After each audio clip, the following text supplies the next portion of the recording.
मैं हूं आबिद हुसैन शेख, आपका खैर मकदम कर्नाटक एक्सप्रेस में। सबसे पहले नजर आज की हेडलाइंस पर।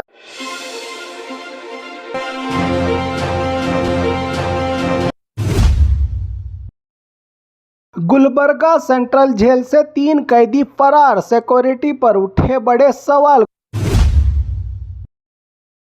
स्कूल की ओनरशिप को लेकर बड़ा हंगामा, 2 ग्रुप्स के बीच झगड़ा, तोड़फोड़ और हमला। नकली गोल्ड से बैंकों को चूना, 50 लाख तक की लोन फ्रॉड का बड़ा खुलासा, गैंग का किंगपिन अरेस्ट। बिडदी टाउनशिप विवाद गर्म, सर्वे करने पहुंचे अधिकारियों पर महिला किसानों का हंगामा, पुलिस ने दर्ज की एफआईआर। 20 साल बाद फिर एक हुए पति और पत्नी, डाइवोर्स की जगह कोर्ट में हुई दोबारा शादी। महिला संघ के नाम पर करोड़ों की ठगी, बागलकोट में हंगामा, अध्यक्षा और सेक्रेटरी से पुलिस की पूछताछ। सरकारी हॉस्पिटल में आग से मची अफरा तफरी, मरीजों को वार्ड से तुरंत बाहर निकाला गया।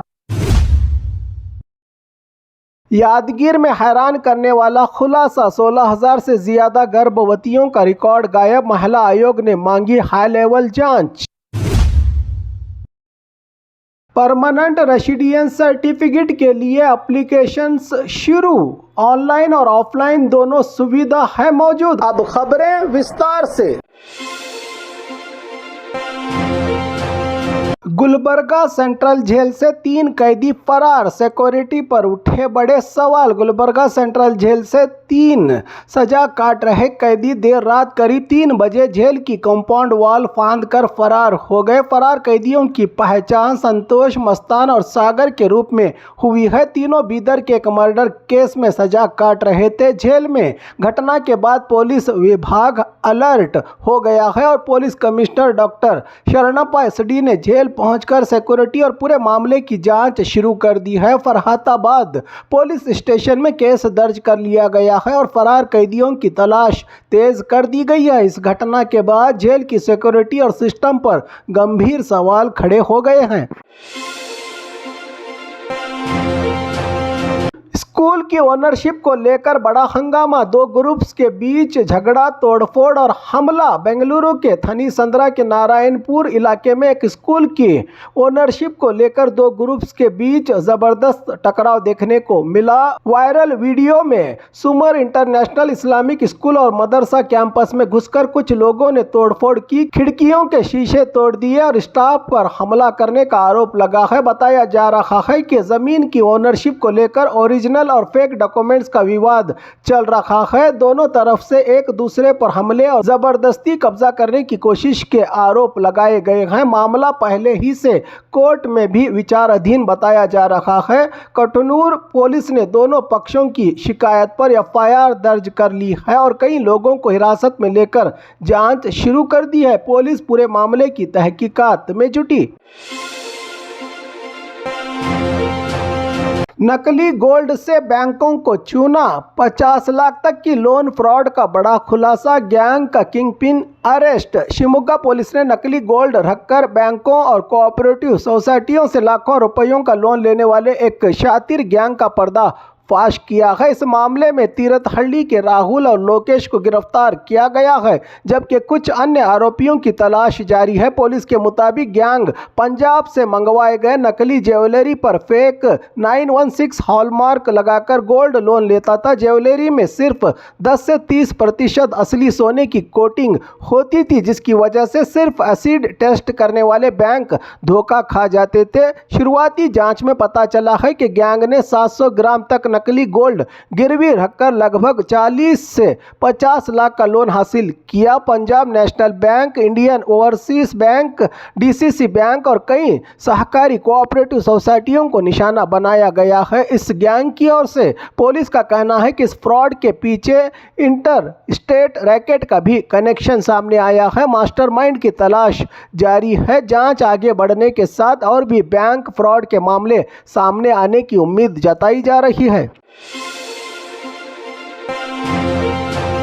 बिडदी टाउनशिप विवाद गर्म, सर्वे करने पहुंचे अधिकारियों पर महिला किसानों का हंगामा, पुलिस ने दर्ज की एफआईआर। बेंगलुरु साउथ के बिडदी टाउनशिप प्रोजेक्ट को लेकर तनाव एक बार फिर भड़क उठा है। जमीन सर्वे के लिए पहुंचे बीएमआरडीए अधिकारियों का महिला किसानों ने जोरदार विरोध किया। नाराज महिलाओं ने झाड़ू, लाठी, पत्थर और अंडों से हंगामा करते हुए अधिकारियों को वापस लौटने पर मजबूर कर दिया, जिसमें कुछ लोगों के जख्मी होने की भी खबर मिली है। पुलिस के मुताबिक सर्वे उन किसानों की जमीन पर हो रहा था जिन्होंने खुद अपनी रजामंदी दी थी सर्वे के लिए, लेकिन विरोध कर रहे लोगों ने सरकारी काम में रुकावट डाली। इस मामले में एफआईआर दर्ज कर ली गई है और जांच जारी है। इसी बीच एचडी कुमारस्वामी ने किसानों से अपील की है कि 500 दिन से चल रहे शांतिपूर्ण आंदोलन को हिंसा से दूर रखते हुए जारी रखें। फिलहाल सर्वे का काम तात्कालिक तौर पर रोक दिया गया है, जबकि पूरे मामले पर राजनीतिक और प्रशासनिक हलचल तेज हो गई है। 20 साल बाद फिर एक हुए पति और पत्नी, डाइवोर्स की जगह कोर्ट में हुई दोबारा शादी। हावेरी के शिगांव से एक दिल को छू लेने वाली खबर सामने आई है। पिछले 20 साल से अलग रह रहे टीचर पति और पत्नी जो तलाक के लिए कोर्ट पहुंचे थे, उन्हें लोक अदालत और जज के समझाने के बाद फिर से एक कर दिया गया। नाग रत्ना और इल्लप्पा दोनों प्रोफेशनली टीचर हैं। सालों पुराने मन मुटाव को भूलकर दोनों ने एक दूसरे को फूलों की माला पहनाई, मिठाई खिलाई और नई जिंदगी की शुरुआत करने का वादा किया। ये अनोखा पल शिगांव कोर्ट में देखने को मिला, जहां वकीलों और अधिकारियों की मौजूदगी में 20 साल बाद एक बिखरा हुआ रिश्ता फिर से जुड़ गया। महिला संघ के नाम पर करोड़ों की ठगी, बागलकोट में हंगामा, अध्यक्षा और सेक्रेटरी से पुलिस की पूछताछ। बागलकोट के बिलगी गांव में दुर्गा देवी महिला और ग्रामीण विकास संस्था पर करोड़ों रुपयों की धोखाधड़ी के आरोप से बड़ा हंगामा मच गया। संस्था की अध्यक्षा विद्या हल्लूर और सेक्रेटरी रचना बंटनूर पर महिला सदस्यों से पैसे लेकर वापस न देने का आरोप लगा है। नाराज महिलाओं ने दोनों को घेरकर तीखी बहस और जोरदार विरोध किया। मौके पर तनाव बढ़ने पर पुलिस पहुंची और दोनों को थाने ले जाकर पूछताछ शुरू कर दी है। आरोप है कि महिलाओं से लाखों से लेकर करोड़ों रुपए तक जमा करवाए गए, लेकिन रकम वापस नहीं मिली। इसी बीच संस्था की तरफ से 15 अगस्त तक पैसा लौटाने का भरोसा दिया गया है। फिलहाल पुलिस पूरे मामले की जांच कर रही है और सच्चाई सामने आने का इंतजार। सरकारी हॉस्पिटल में आग से मची अफरा तफरी, मरीजों को वार्ड से तुरंत बाहर निकाला गया। बेंगलुरु का बाहरी इलाका आनेकल तालुका हॉस्पिटल में आग लगने से अफरा तफरी का माहौल मच गया। हॉस्पिटल की पहली मंजिल पर अचानक आग भड़क उठी, जिसका सबब शॉर्ट सर्किट होने का अंदेशा जताया जा रहा है। शुरुआती जांच में आग और काले धुएं के बीच स्टाफ ने बेड पर मौजूद मरीजों को सुरक्षित बाहर निकाला, जबकि चलने फिरने वाले मरीज खुद वार्ड से बाहर आ गए। अग्निशामक दल ने मौके पर पहुंचकर आग पर काबू पा लिया। राहत की बात यह रही कि ऑपरेशन थिएटर उस वक्त खाली था और किसी भी मरीज या स्टाफ की जान का नुकसान नहीं हुआ। फिलहाल आग लगने की असल वजह की जांच जारी है। यादगीर में हैरान करने वाला खुलासा, 16,000 से ज्यादा गर्भवतियों का रिकॉर्ड गायब, महिला आयोग ने मांगी हाई लेवल जांच।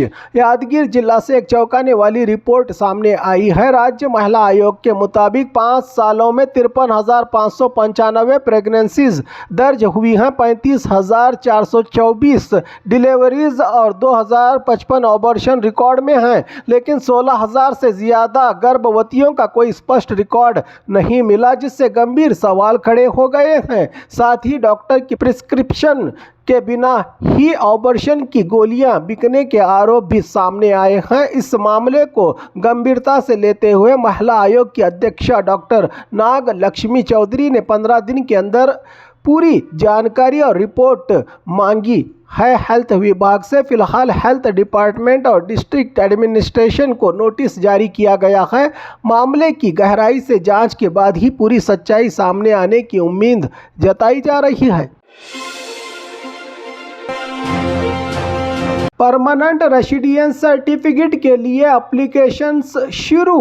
ऑनलाइन और ऑफलाइन दोनों सुविधा है मौजूद। कर्नाटक सरकार ने परमानेंट रेसिडेंस सर्टिफिकेट पीआरसी के लिए 16 जुलाई से एप्लीकेशन का प्रोसेस शुरू करने का ऐलान किया है। इस सर्टिफिकेट के काबिल लोग सेवा सिंधु पोर्टल, नाड़ कचेरी या अन्य केंद्रों पर ऑनलाइन या ऑफलाइन दोनों तरीके से अप्लाई कर सकते हैं। पीआरसी के लिए इस सर्टिफिकेट के लिए कम से कम 10 साल कर्नाटका में रहने का सबूत, आधार कार्ड, राशन कार्ड और अन्य ज़रूरी डॉक्यूमेंट्स देने होंगे। लोगों को एप्लीकेशन पर कोई फ़ी नहीं ली जाएगी और सभी डॉक्यूमेंट्स की जांच के बाद 21 दिन के अंदर सर्टिफिकेट जारी करने का लक्ष्य रखा गया है। सरकार की ओर से सरकार ने साफ किया है कि गलत या नकली फर्जी डॉक्यूमेंट्स जमा करने वालों के खिलाफ कानूनी कार्रवाई की जाएगी।